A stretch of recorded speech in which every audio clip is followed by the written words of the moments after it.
말씀의 제목으로 여러분 인사하겠습니다. 당신은 소중한 사람입니다. 잘하셨습니다. 사랑하고 축복합니다. 임마누엘 살짝 웃으면서 한번 해봅시다. 임마누엘 여러분은 정말 소중한 사람입니다. 감사합니다. 여러분 웃으면 마음이 확 열립니다. 우리 추 목사님이 전체 주관해서 이번 우리 산상 성회는요, 전교인 여전도 연합회가 주관하지만 전교인 지난번 횡성에서 한 580여 명 참여했습니다. 우리 이번 구역 모임에서 구역장님과 교구장이 참여하고 구역 식구 2사람만 모시고 오면 여러분 인원이 꽉 찹니다. 우리 지금 현재 정말 맥시멈으로 담아낼 수 있는 300명이거든요. 이번에 여러분이 구역장님들과 또 결정을 하지 못하는 분들이 여러분이 결정하시고 가시면 진행부에게 큰 힘이 됩니다. 텐트를 칠 수 있는 자리는 제가 생각하니까 7자리인데 위에 있는 팔각정이 가장 여러분 VIP 자리입니다. 특별히 텐트는 단독으로 쓸 수 있거든요. 제가 텐트 치는 가정 거기는 제가 신방 가도록 하겠습니다.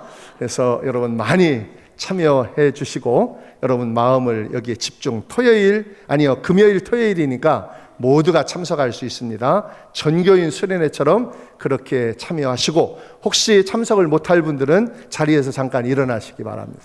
그렇죠? 네. 오늘 하나님의 말씀 전합니다. 지난주 인생의 선택의 갈림길에서라는 제목으로 말씀을 전했는데요. 오늘은 당신은 소중한 사람이라는 말씀에 준비했습니다. 여러분, 우리 인생에서 가장 소중한 사람은 지금 내 가까이에 있는 사람입니다. 우리의 인생의 여러분 생애 가운데 생과 사의 갈림길에서 소중한 사람을 만나는 건 축복인데요. 지난 7월 16일 날 평범한 아침 출근 이 길에서 생사의 갈림길이 있었습니다. 집중호우로 5송 지하차도가 갑자기 잠겨서 운전기사도 당황했습니다. 여기에 생사의 갈림길에서 망설임이 없이 운전기사는 타인의 생명을 구원하기 위해서 유리창문을 깼습니다. 747번 급행버스, 노선이 아니었는데 여기에 가라고 이쪽으로 향해서 이 버스 50대 이시성을 가진 운전기사였는데 유리창을 깨고 적극적으로 손님이 먼저 탈출시켰습니다. 소중한 이웃이죠. 그런데 이 기사는 차량 밖에 나오긴 했지만 힘이 빠져 숨진 채 발견했습니다. 이 상황을 보고 있던 화물 기사는 지붕에 매달려 있는 여성의 손을 잡았습니다. 여성이 힘이 빠지자 아저씨 제 손을 놓으세요. 저는 더 이상 잡을 수 없습니다. 포기하려고 한 이 여성의 손을 끝까지 잡아 생명부지의 이 여성을 구원해 냈습니다. 우리는 간혹 길을 가다가 심정지 환자를 보게 되죠. 심정지 환자, 지나치던 거리의 사람이 골든타임 119 구급대가 오기 전 응급실에 가기 전에 이 골든타임에 심폐소생을 해서 그의 생명을 살려내는 이런 이웃, 정말 소중한 이웃입니다. 병원에 근무하는 의사 아들, 그리고 간호사, 그리고 사랑하는 딸, 그리고 며느리가 여러분 멀리 있는데 가장 가까이에 있는 사람이 소중한 이웃이 되는 걸 봅니다.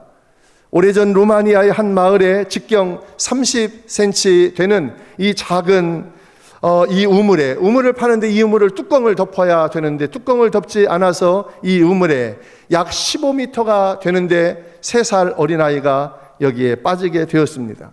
구급대가 출동했고 장비를 가져왔지만 15m의 직경 30cm 아래로 있는 이 아이의 울음소리가 있는데 이 아이를 구원해낼 수가 없는 겁니다. 많은 특수의 장비를 가져왔지만 그런데 가까이 있는 이 아이가 자기가 나섰습니다. 얘를 구해보려고. 얘는 날씬하죠. 저는 여기에 여러분 성인의 마음을 가지고 들어간다고 하더라도 저기 머리가 커가지고 저기 껴서 들어가지를 못해요. 전용훈 장로님은 더 안 될 겁니다. 여기 죄송합니다, 장로님. 예. 근데 우리가 껴서 못 들어가는데 옆에 있는 여러분, 이 동생을 돌아보던 엄마는 초조금이지요. 아빠도 그렇습니다. 구급대원 당황하는데 여기에 이웃으로 이 어린 소년이 나섰습니다. 그리고 이 소년이 거꾸로 여러분 들어가서 이 아이를 한번 여러분 잠깐 영상인데 그때 이 생명을 살려낸 상황을 한번 보겠습니다.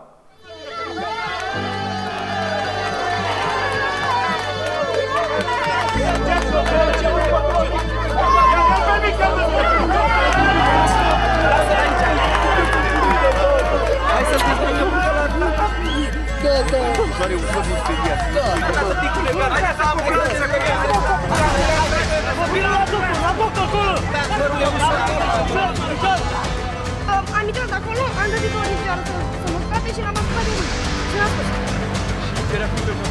No, kenapa sih? Kalau kali. Kata pun tidak tidak. Ini aku pun ada. 여러분, 이 아이가 얼마나 인생을 살아가면서 보람이 있었겠습니까? 얘는 정말 소중한 아이로, 이것이 남의 얘기가 아니고 여러분의 아들, 딸이고 손자, 손녀라면 여러분 마음이 더 절박합니다. 아이의 울음소리가 힘없이 그치고 산소의 부족으로 긴급한 상황 가운데 옆에 이웃집에 사는 형이 정말 좋은 이웃, 소중한 사람이 되었습니다. 하나님께서는 내 곁에 두시고자 나에게 이끌어 주시는 사람이 있습니다. 그런 사람을 가족처럼 오늘 내 곁에 이끌어 주시고 내가 오늘 내 생의 길목에서 만난 사람들, 그 사람들을 여러분 우리가 선대하고 그리고 우리의 마음을 드린다면 정말 소중한 이웃이 될 겁니다. 성경 속에는 백부장이 그랬습니다. 백부장을 여러분 이 하인이 만난 것은 큰 선물이었습니다. 나의 주인이었던 선물이었죠. 나만 장군의 집에 포로로 잡혀간 어린 히브리 소녀, 나만 장군에게는 너는 나의 선물이다. 하나님이 내게 보내주신 선물이다. 종이 아니라, 포로가 아니라 선물로 보내주신 여러분 식구였습니다. 그러면 나는 타인에게 어떤 선물이 될 수 있을까?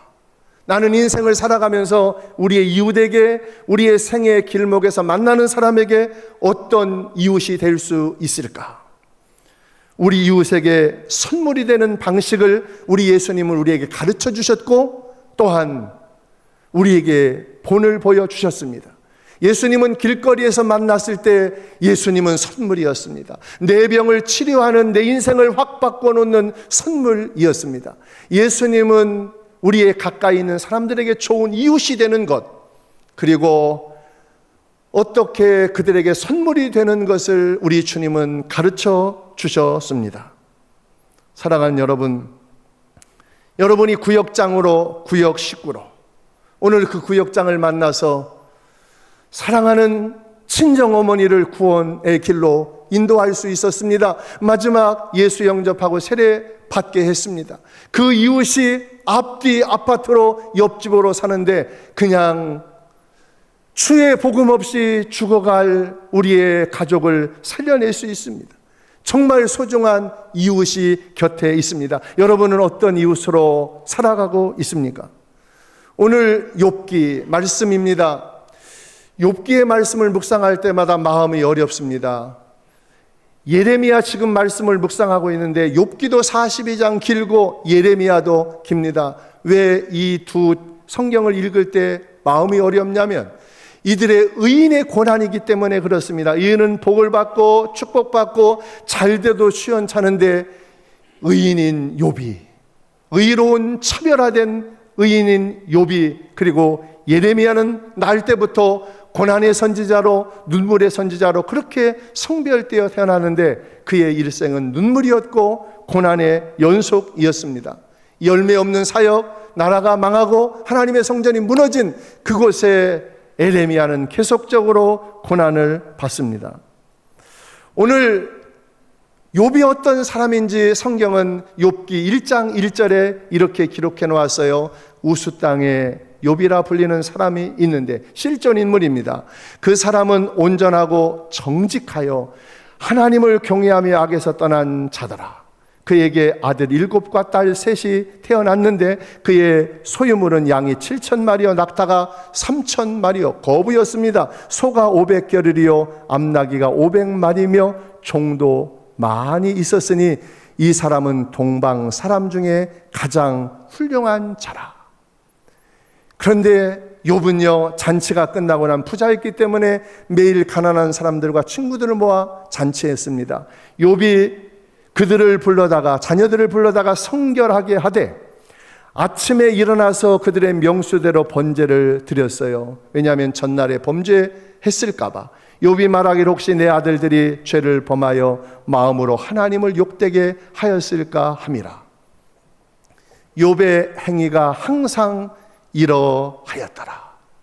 하나님께 드리는 예배가 주간 행사가 아니고 그는 이 삶이 항상 그랬다는 겁니다.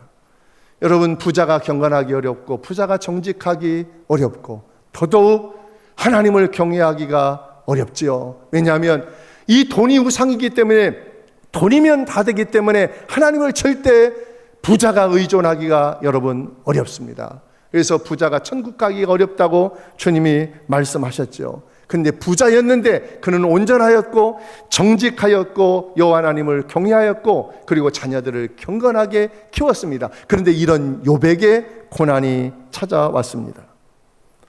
욥은 하루아침에 10남매를 10남매 아들 7, 딸 3을 잃었어요.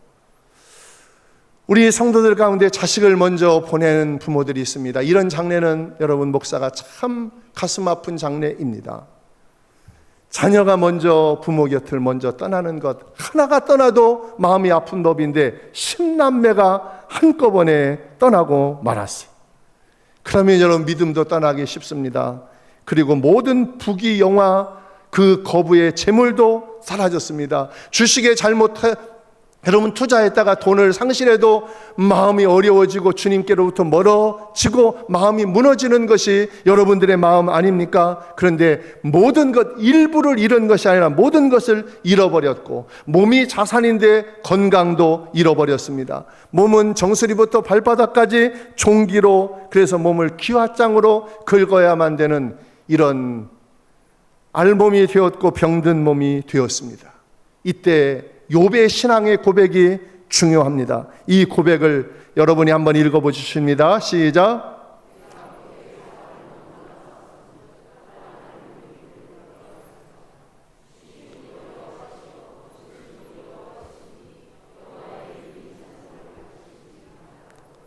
이 모든 일에 욥이 범죄하지. 아멘. 여러분, 모든 신생아는요 다 알몸으로 나옵니다. 여러분, 팬티 입고 태어난 아이 봤어요? 없어요. 여러분, 알몸으로 나옵니다. 제가 군대 갈 때 우리 어머니가 쌍방울표 메리아스로 팬티와 메리아스를 사주셨어요. 그래, 그거 입고 갔거든요. 딱 입고 갔더니요, 논산훈련소 장정대기소에서 팬티를 벗는다 실시 하더니 용파리 팬티를, 그거 삼각 팬티 입으면 진물 난대요. 그래서 이 뭡니까, 사각, 이 핫바지 팬티, 군용, 그거 입히. 그게 싹 벗었어요. 여러분, 하루 한나절 입고 쌍방울도 다 벗었습니다. 우리가 태어날 때 여러분 하나도 걸치고 나오지 않았어요. 이걸 알았습니다. 알몸으로 왔다가 알몸으로 갈 인생임을 욥은 알았습니다. 그리고 이 모든 것들을 다 잃었지만 하나님을 원망하거나 그리고 하나님께 떠나지 않고 입술로 범죄하지 않았다는 겁니다. 여러분, 욥과 같게 되기를 어렵습니다.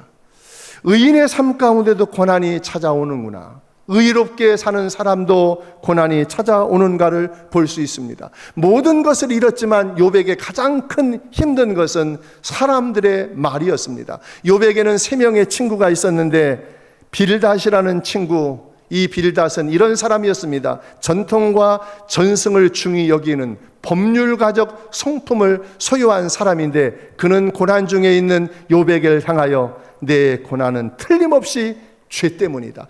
우연한 이치가 아니다. 어떻게 갑자기 자식을 잃을 수 있으며 재산이 날아가고 내 몸이 병든 것은 반드시 네가 하나님 앞에 득죄했기 때문이라고 정죄합니다. 그리고 욥을 정말로 정직하고 살았던 그런 모습을 잘 알고 있었던 아내도 욥을 이렇게 하고 떠납니다. 그의 아내가 그에게 이르되 당신이 그래도 자기의 온전함으로 굳게 지키느냐. 비아냥거리는 거죠. 하나님을 욕하고 죽으라 그렇게 말하는데 욥은 범죄하지 않고 그대의 말이 어리석은 여자의 말 같도다. 여러분, 이 말이 여러분 순수하게 이렇게 나와요. 우리 이렇게 못 나오거든요. 그냥 머리끄댕이를 찾거나 뭐 이렇게 할까요? 우리가 하나님께 복을 받았은즉 화도 받지 않겠느냐 하고 이 모든 일에 욥이 입술로 범죄하지 아니하니라. 성경은 이런 사람을 동방의 의로운 자라고 말합니다. 사랑하는 여러분, 혹시 지금 고난의 아픔 가운데 계신 분이 있다면 오늘 말씀을 귀 기울여 집중해 주십시오. 온라인에 계신 분들을 여러분 고난 가운데, 아픔 가운데 정말 주님을 원망하고 싶고 주님을 멀리 떠나고 싶은 그런 고난 가운데 있으시다면 이 말씀을 주목하시기 바랍니다. 욥과 같은 고난이 아닐지라도 사람은 자기의 곧불이 다른 사람의 연병보다 중하다는 자기중심적인 마음을 갖고 있답니다. 손톱의 작은 가시가 죽을 병에 걸린 암 환자보다 자기의 손톱 밑에 들어간 가시가 더 아픔을 느끼는 여러분, 우리의 존재입니다. 여러분이 크고 작은 아픔 속에 있다면 오늘 말씀을 주목하여 보십시오. 욥은 믿음으로 잘 견뎌 소중한 정등과 같은 사람으로 태어날 것을 그는 기대하는 믿음을 갖고 있었습니다. 지금 여러분이 갖고 있는 고난의 아픔, 그 아픔을 하나님이 여러분을 소중한 사람으로 여러분을 단련하시고 연단하신 후에 여러분을 정금과 같이 순금과 같이 여러분을 만드는 과정인 것을 믿고 여러분이 당하는 아픔과 고난, 여러분이 남 때문에, 여러분의 잘못 때문에 당한 모든 고난이라 할지라도 이 고난은 나의 거친 성품과 내 속에 있는 모든 죄를 주님께서 하나님이 다 사하시고 나를 깨끗게 하실 일인 그 하나님을 기대하시고 믿으시기를 바랍니다. 이 고백 한번 같이 하겠습니다. 10절 말씀입니다. 같이 시작. 가는 그 길을 그가 아시나니.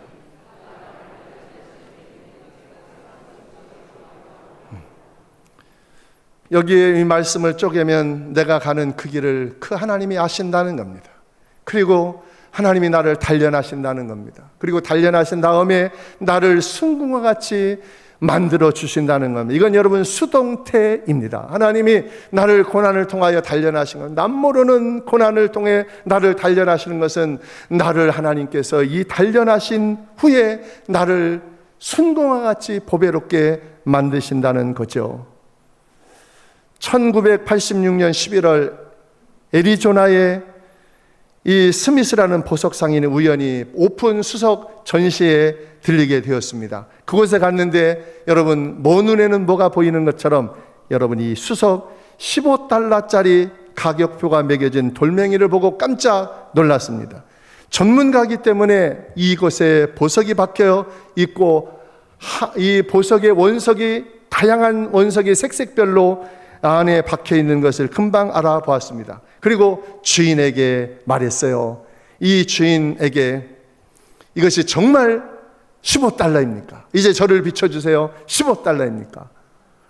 그랬더니 이 오픈마켓 주인이 비싸다는 줄 알고 그러면 내가 10불에 주겠습니다 하고 10불에 줘서 15불짜리를 10불에 샀습니다.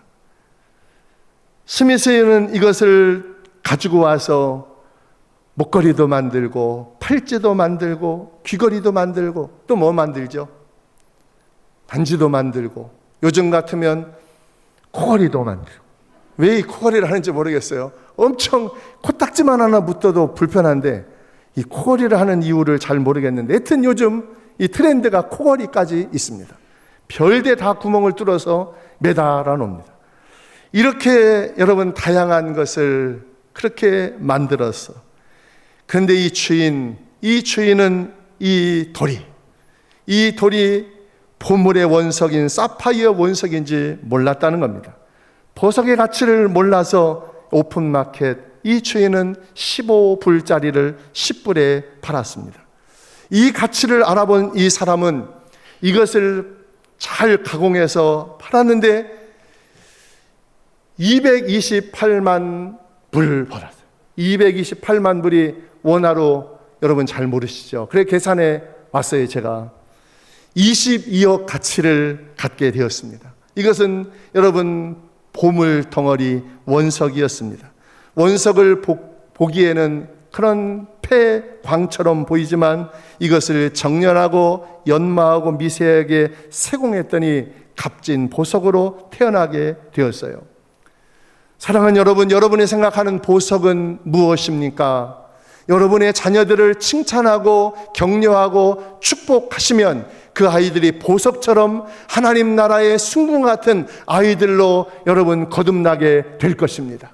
훌륭한 사람을 보면 찌질이도 못났고 가난하고 없이 살았는데 할아버지 할머니가 축복하는 겁니다. 엄마 아빠가 축복하는 겁니다. 이웃집 엄마 이웃집 아저씨가 칭찬하고 너는 잘될 놈이다, 너는 흥할 놈이다, 그렇게 축복해서 훌륭한 사람이 되는 것을 봅니다. 여러분은 보물이 무엇입니까? 여러분의 가치 있는 보물이 무엇입니까? 최영 장군은 황금보기를 돌같이 보라고 황금에 빠져들지 말라고 말했습니다. 저는 이것을 거꾸로 말하고 싶습니다. 여러분 돌을 황금 보듯 하시기를 바랍니다. 돌 속에 숨겨져 있는 황금을 우리 주님은 보십니다. 원석이 보석이 되려면 예수님을 인격적으로 만나면 예수님을 영접하면 천하보다도 귀한 보석이 됩니다. 예수님은 베드로의 신앙의 고백을 보고 원석인 베드로를 이렇게 축복했습니다. 여러분 읽습니다. 시작.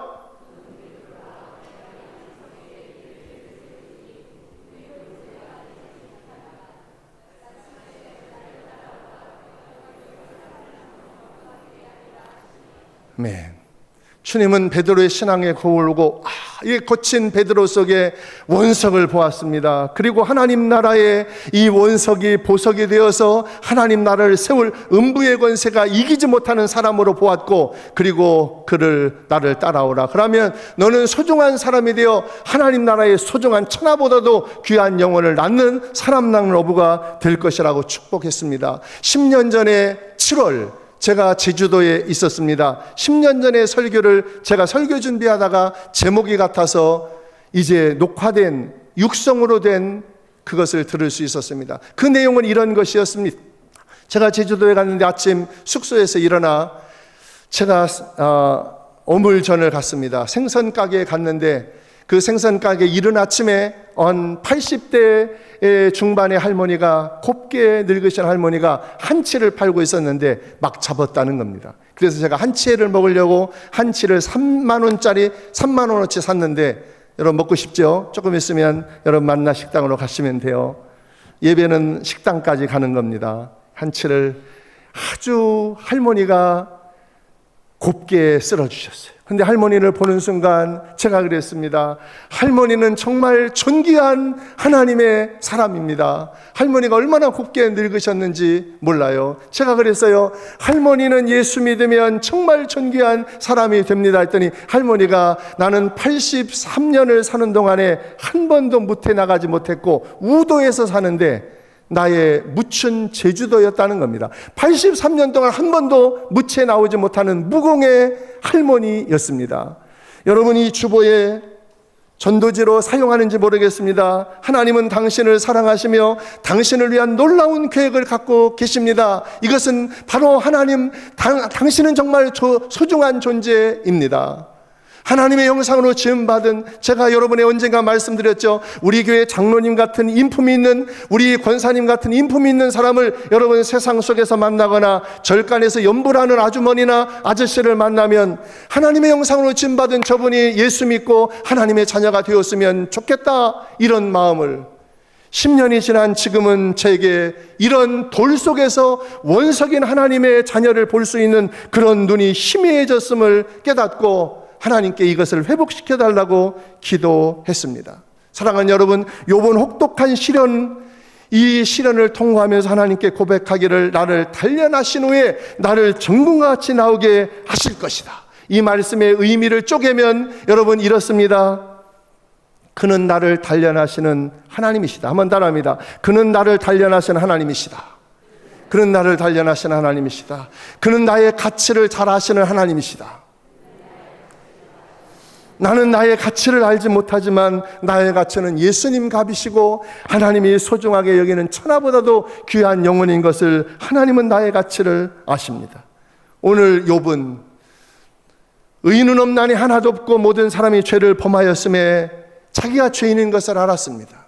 그런데 그가 고백하기를 하나님은 나를 단련하신 분이고 나의 가치를 아시는 분이시다. 나는 지금 이 고난을 모르지만 하나님은 다 알고 계시고 나는 지금의 현재와 미래를 모르지만 하나님은 내가 어떻게 될지 아는 분이시다. 그래서 욥은 세 번째로 이렇게 고백합니다. 욥은 하나님은 나를 단련하신 후에 지금 고난을 단련하신 후에 반드시 나를 정금과 같은 사람으로 만들어 주실 것을 믿었습니다. 여러분도 믿으시기를 바랍니다. 그분이 이건 여러분 수동태입니다. 나를 단련하신 후에 나를 정금과 같이 만들어 주실 것이다. 나의 모든 불순물을 제거하시고 나를 순도 99.9%인 순금으로 만들어 주실 것이다. 그래서 하나님께 들어가는 정결한 성막, 성소의 시은소는 이 속죄소를 여러분 순금으로 만들도록 했어요. 여러분 광야에서 순금을 정제하기 얼마나 어려워요. 그러나 이 속죄소 언약궤는 순금으로 만들도록 하나님이 모세를 통하여 명령하신 겁니다. 사랑하는 여러분, 거룩하신 하나님은 순수함이 없는 불순물이 99.9%인 거친 광석과도 같은 나를 보실 때 99%가 잡석이고 쓸모없는 먼지 같은 깨진 우리의 인생이지만 하나님은 0.1%의 하나님의 창조의 형상이 우리에게 숨겨져 있음을 하나님은 보십니다. 여러분도 하나님의 눈으로 여러분의 자녀들과 우리에 속하여 있는 하나님이 내게 이끌어 주신 사람, 내가 만나는 사람들 속에 지금 하나님을 알지 못하고 하나님의 형상을 잃어버렸지만 99%가 하나님을 모르는 형상을 가진 거친 돌과도 같지만 거기에 숨겨져 있는 0.1%의 하나님의 형상을 볼 수 있는 여러분 되시기를 주의 이름으로 축복합니다. 광석이 부서지고 깨어지는 연단 과정, 불같은 시험의 재련 과정 여러분 통과한 연후에 이 거친 돌, 이 광산에서 금광을 캐어서 이것을 부수고 깨붓습니다. 이런 재련 과정을 통해서 여러분 보배롭고 존귀한 보물로 태어나게 되죠.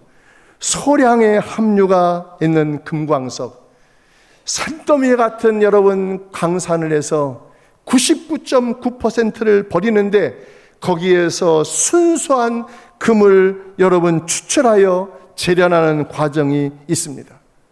오늘 찬송가 이런 찬송 여러분 불렀습니다. 3절 4절을 읽어드리면 불같은 시험 많으나 겁내지 맙시다.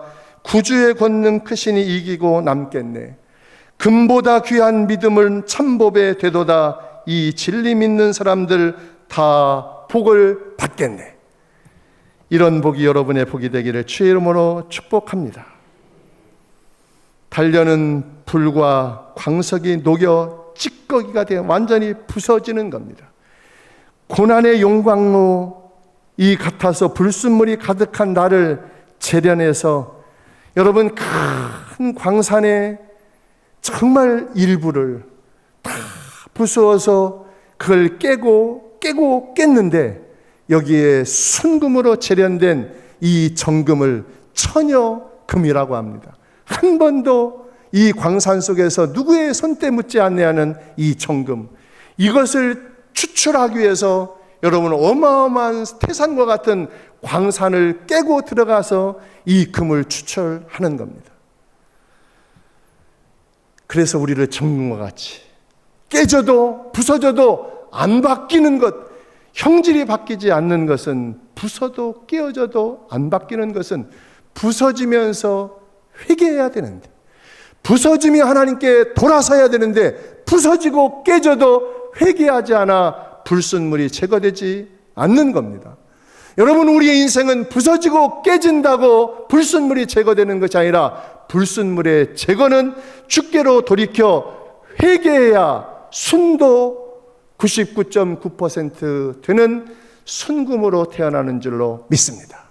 이런 회개의 눈물이 저와 여러분에게 있게 되기를 간절히 소망합니다. 우리는 고난, 시험, 실패를 통해서 하나님의 사람으로 만들어집니다. 우리가 언제 급성장하고 하나님의 사람으로 만들어지는가? 아브라함 링컨은 이렇게 말했습니다. 나는 실패할 때마다 실패에 남겨진 하나님의 뜻을 배웠고 그것을 징검다리로 활용했다.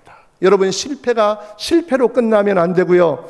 거기에 하나님의 이 고난을 왜 주셨을까? 이 아픔을 왜 주셨을까? 이 시련을 왜 주셨을까? 그것을 깨닫고 회개하면 그것이 징검다리가 되어 하나님께 가까이 갈 수 있다는 겁니다. 베드로도 그의 믿음의 시련을 금으로 재현하는 것과 같은 이런 비교를 하였습니다. 너희 믿음의 시련이 불로 연단하여도 없어질 금보다 더 귀하여 예수 그리스도에 나타나실 때 칭찬과 영광과 존귀를 얻게 하려 함이라. 하나님 앞에서 연단된 금이 되었습니다. 그래서 이 금보다도 귀한 믿음으로 많은 사람들을 존귀하게 만드는, 많은 사람들을 그리스도께 인도는 그런 사람이 되었습니다. 사랑하는 여러분, 욥은 불같은 시련과 그 모든 것을 끝내고 정금과 같이 나오는 믿음의 사람으로, 그래 약속한 대로 욥기 42장은 하나님이 정금과 같은 나온 다음에 하나님이 새 복을 주시는 걸 봅니다. 금을 재련하는 곳이 있는데요, 저 익산에 가면 옛날 일이었죠. 거기에 있고, 금은 세공하는 여러분 타운을 이루는데 요즘은 많이 없어졌습니다. 2, 3년 동안 금을 세공하는 그 보석을 세공하는 그곳에 카페트를 까는데 한 3-4년 만에 그 카페트를 다 걷어가지고, 이 카페트가 먼지 투성입니다. 산더미 같은 카페트를 화장하듯이 용광로에 넣어서 그걸 태우면 이렇게 됩니다. 이렇게 되는데, 그래서 이것을 재를 담는 사람이 재가 날리지 아니하도록 이 먼지를 싹싹 빗자루로 솔로 모아가지고 여러 가지 정제 과정과 약물 처리를 해서 정제해서 저렇게 금덩어리를 만듭니다. 이것을 만드는 과정을 보고 하나님이 먼지 같은 인생, 티끌 같은 인생을 하나님이 정금처럼 추출하시는구나, 진흙 같은, 이것을 여러분 마음속에 담을 수 있는 찬양이 있는데 한번 부르고 마지막 설교 이어가겠습니다. 믿음으로 부르십니다. 우리 임마누엘 도와주세요. 오늘 비었다 지는 들풀도 입히는 하나님, 같은 이 몸을 정금과 함께 하신, 여러분 어떻게 진흙을 정금으로 만들어요? 그런데 충분히 그분을 하실 수 있어요. 우리를 진흙으로, 우리를 하나님의 형상으로 지으셨잖아요. 시궁창같이 냄새가 풀풀 나는 우리를, 우리 주님이 모든 독소와 그리고 거기에 모든 잡티를 걸러내고 그것을 여러분 도자기로 만들어서 식탁에 오르는 귀 쓰는 그릇으로 만드실 분이 창조주 주님이신 것을, 하나님인 것을 믿으시기 바랍니다. 오늘 욥은 이것을 믿었던 것입니다. 진흙 같은 나를 정금 같게 하시네. 요즘 예레미야에서 유다 백성이 그렇게 말을 안 들고 불순종하는 모습을 보죠. 이것은 그때뿐만 아니라 예수님 당시에도 그랬습니다. 이런 유대인을 향하여 우리 주님이 이렇게 말했습니다. 속으로 아브라함이 우리의 조상이라고 생각하지 말라. 내가 너희에게 이르노니 하나님이 능히 이 돌들로도 이 돌들로도 같이 읽어요. 아브라함의 자손이 되게 하시리라. 그래서 여러분, 돌을 보기 전에 돌 속에 숨겨져 있는 보화 황금을 보실 수 있게 되기를 축복합니다. 주님은 여리고성의 라합, 버려진 잡돌 같은 모압 여인 룻, 창녀 마리아, 사마리아 수가성 여인, 그리고 고멜과 같은 여기에 있는 저와 여러분을 하나님이 정금 갖게 하시고 하나님이 순금 갖게 하셔서 여러분 그리스도의 신부로 우리를 만들어가고 계심을 믿으시기 바랍니다.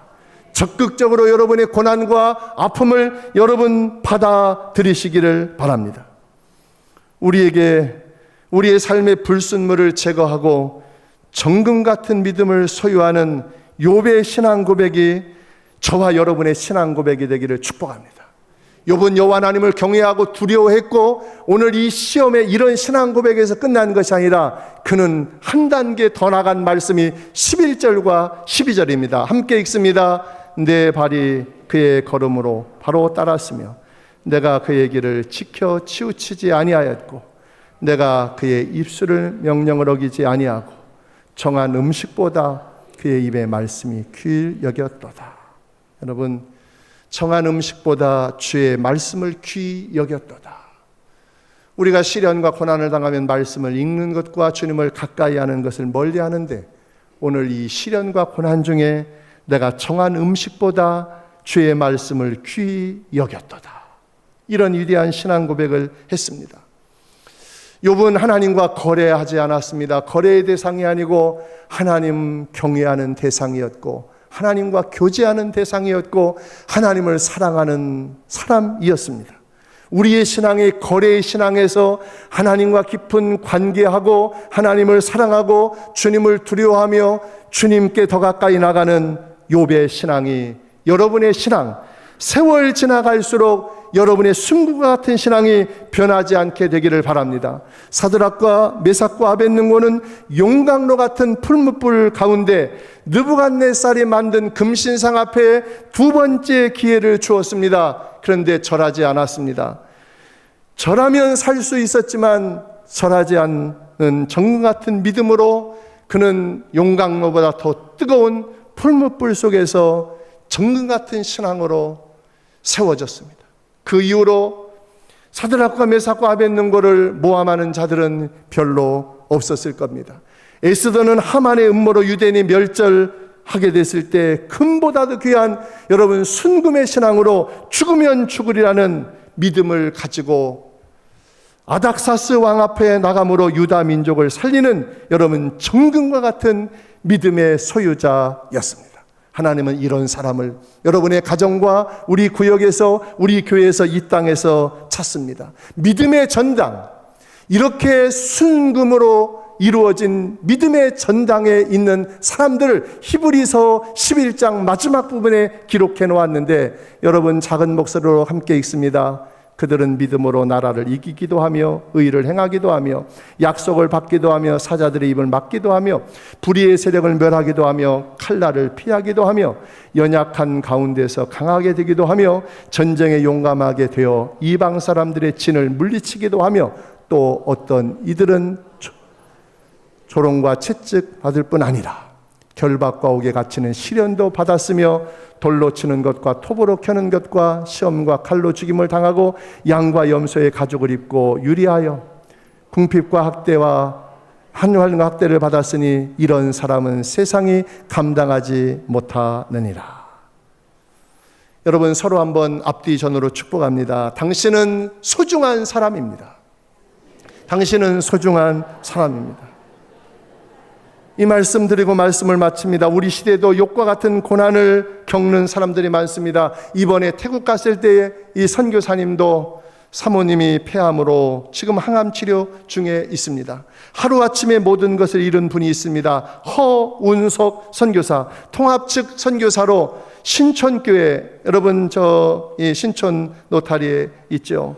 선교사로 파송되어 91년 브라질 아마존 타바창가에 파송되어 21년간 선교 사역 중 아마존 검은 마지막 땅 마을에 1997년 3월에 아마존 검은 상류에 상류 신학교를 세워서 여러분 아마존에 거적으로 17개동 신학교사를 세워 수많은 신학생들을 배출하여 아마존 백성들을 원주민들을 전도했습니다. 그해 7월에 브라질 국내외 의사들을 동원해서 인디안 마을을 방문하여 의료 선교를 펼쳤는데 2007년 건조된 5년 된 중고 선박을 준비하여 병원선으로 개조하여 매년 약 2,500명의 의료 혜택을 제공하고 복음을 전했습니다.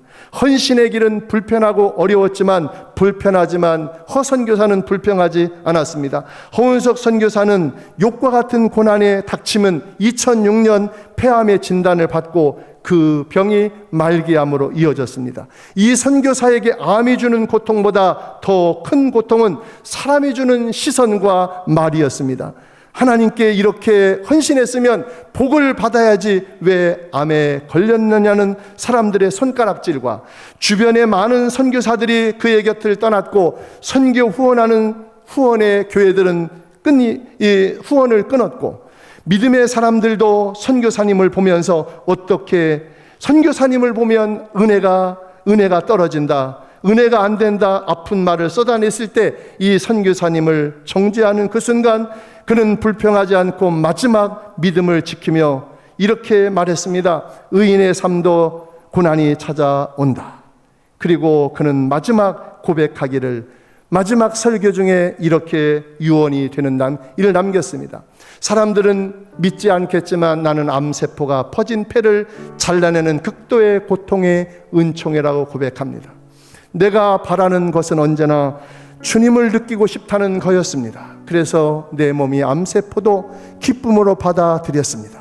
그것은 내게 승리의 길이었습니다.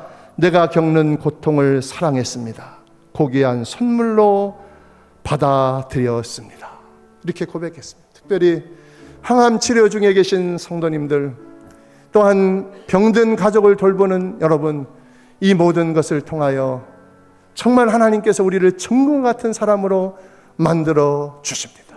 여러분의 고난, 이 고난을 인연하여 주 오실 그날에 여러분 정금 같은 순금의 신앙으로 주님 앞에 어여시 서는 여러분 모두 되기를 주의 이름으로 축복합니다. 가슴에 한번 손을 얹고 주여